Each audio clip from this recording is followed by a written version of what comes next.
Yes, so we last ended where we were recoding our zip code into a different variable. Instead of having three categories, we would just have two. And so now we see we have just rural, and we've combined the urban and the suburban into one. So the original variable looked something like this, right?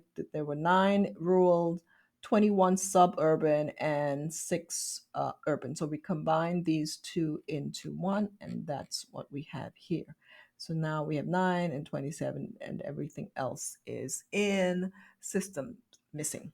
So now that we have the zip code recoded into just two categories, and we have our benefits and barriers as quantitative variables, we can do a compare means, and we can do simple, we can do, a one-way ANOVA, or actually it's just a t-test. But in this case, we're going to do the one-way ANOVA. I want to show you so that way you can keep changing out. We can do both the barriers and the benefits at the same time, and then we can do our zip code recode. So now we're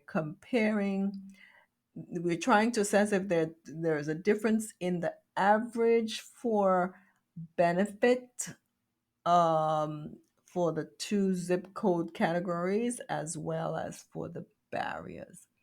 So we have our ANOVA setup, which is a t-test in this case because there are only two categories, and there we want to get the descriptive statistics here.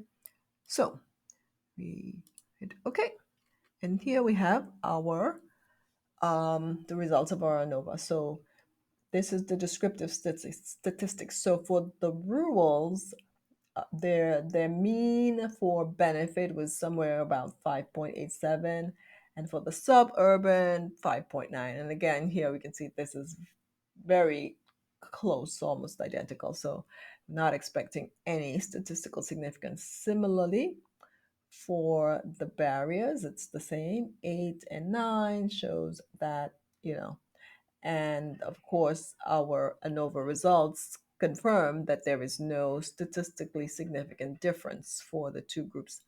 We can also now that we have the barriers and benefits as quantitative variables, we can do run a whole host of this. So I created some other variables.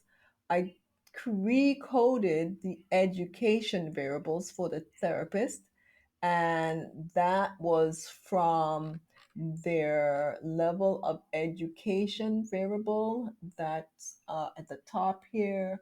So there was years in the profession and education level. So this was the original variable, right? High school, associate degree, bachelor's, and master's. So what I did was I went through and recoded as a different variable to get this new variable here.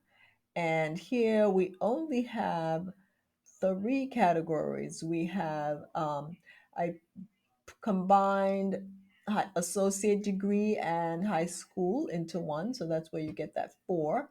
And then I had bachelor's as its own degree, own category. And then everything else, master's, doctoral degree, PhD, was in the third level. And 32 essentially is the systems missing category.